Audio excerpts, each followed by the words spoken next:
Olá, gente. Tudo bem? Vamos falar um pouquinho do caso da nossa paciente, a Liz Vitória, que era uma paciente com tetralogia de Fallot, síndrome de Down e tetralogia de Fallot. Ela tinha um quadro, ela tinha um Fallot extremo chamado, e que foi submetida a uma cirurgia paliativa no Hospital Infantil no dia 22 de fevereiro. A tetralogia de Fallot é um conjunto de anomalias associadas que leva a alguns sinais e sintomas bem característicos. Então, você tem uma anteriorização da região do infundíbulo. Essa região aqui do infundíbulo era para ela estar em continuidade com o septo interventricular. Então, devido a uma anteriorização, por que eu chamo anteriorização? Porque na realidade o externo está nessa região, o externo está anteriormente ao ventrículo direito. Enquanto que o ventrículo esquerdo ele repousa sobre o nosso diafragma. Então, o ventrículo esquerdo ele está posterior anatomicamente. Então, acontece uma anteriorização da região infundibular com cavalgamento da aorta em torno de 50% sobre o septo interventricular. E aí, consequentemente, você tem uma hipertrofia do ventrículo direito que está associada à obstrução ao fluxo pulmonar. Então, esses achados é o que a gente chama de tetralogia de Fallot. No caso especificamente da Liz, ela tinha uma hipoplasia severa, ela tinha um diagnóstico de Fallot extremo. Então, ele tinha na tomografia, a imagem que a gente tinha era basicamente essa aqui. Só que na Liz ela tinha uma atresia também da válvula pulmonar. O tronco pulmonar era um filamento embrionário, onde você não tinha nenhuma passagem de sangue VD-AP, e o que mantinha a Liz viva, na realidade, era o canal arterial, que ligava a aorta aos ramos pulmonares. Era esse a fonte de fluxo para o pulmão da Liz. E quando ela chegou lá no hospital infantil, ela tinha mais ou menos a saturação em torno de 40%, 50%. Tá certo?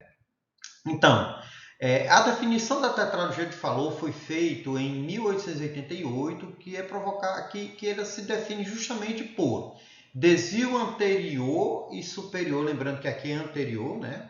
Anterior e superior do septo infundibular, com consequente estenose na via de saída do ventrículo direito. Então, é como se essa região espremesse a via de saída do ventrículo direito.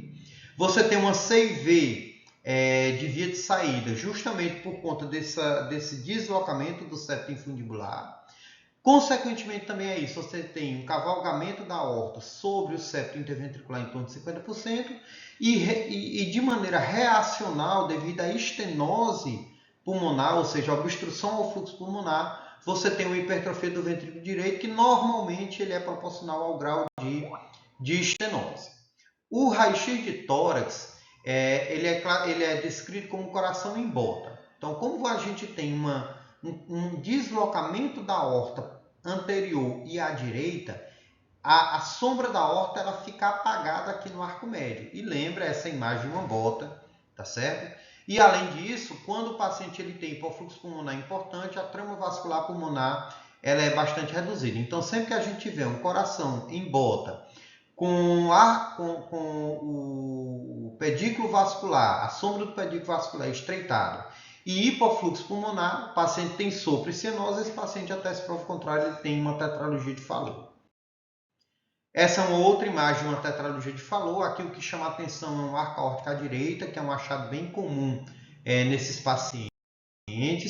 No eletrocardiograma você tem sobrecarga de ventrículo direito. Então, quando a gente vem aqui para V1, lembrando, V1 e V2 são aqueles dois eletrodos que a gente coloca anteriormente ao coração. E V5 e V6 são aqueles que ficam lateralizados. Então, lembrando que o ventrículo direito está anterior, V1 e V2 vem basicamente o ventrículo direito. Então, a gente tem V1 positivo em V1.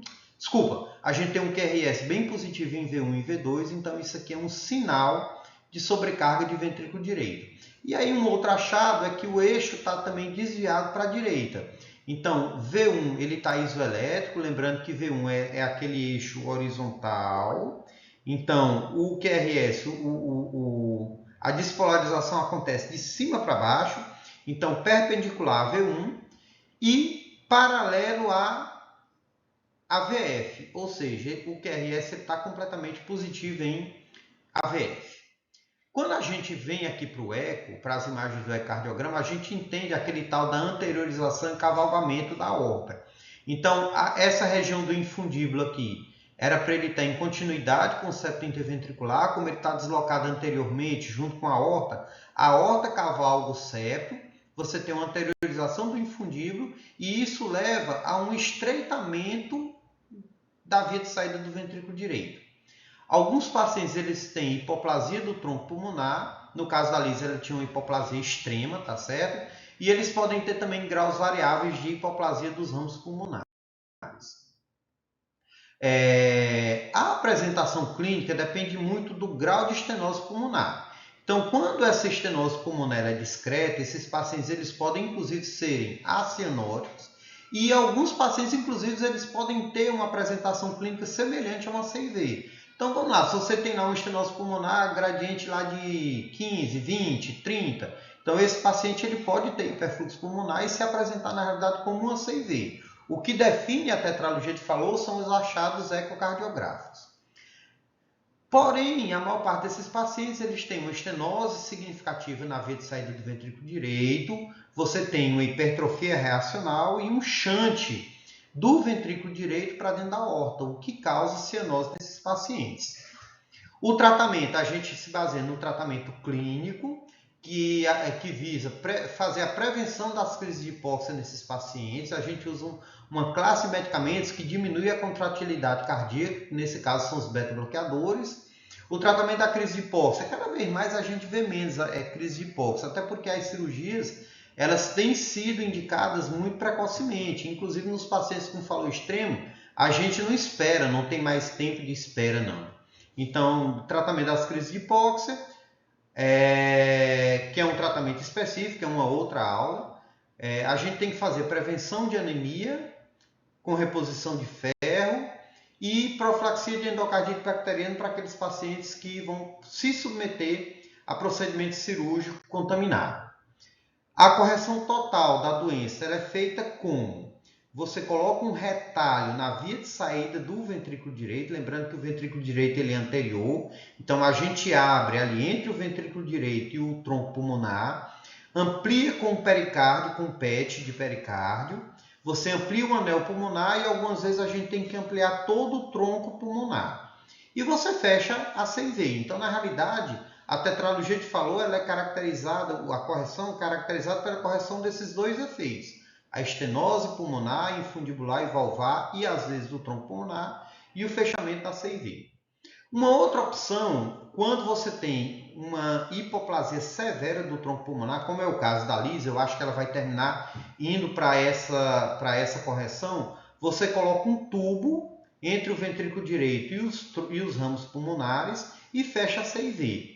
Por que a gente não optou por fazer isso agora na Liz? Porque como ela é muito pequena, tem 3, 4 meses, a gente colocaria aqui um tubo muito pequeno.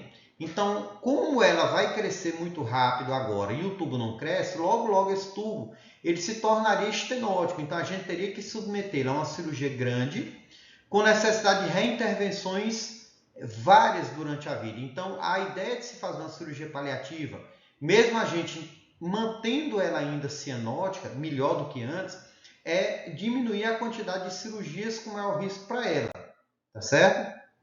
Então, a gente optou nesse primeiro momento por fazer uma cirurgia de Blaloquital. Você lembra que ela tinha um canal arterial? Pois é, a gente trocou o canal arterial por um canal arterial artificial. Isso é a cirurgia de Blaloquital. Então, a gente colocou um canal, ela tinha um canal de 2 milímetros, a gente trocou por um Blaloc de 4 milímetros que ligava o tronco braquicefálico à artéria pulmonar direita.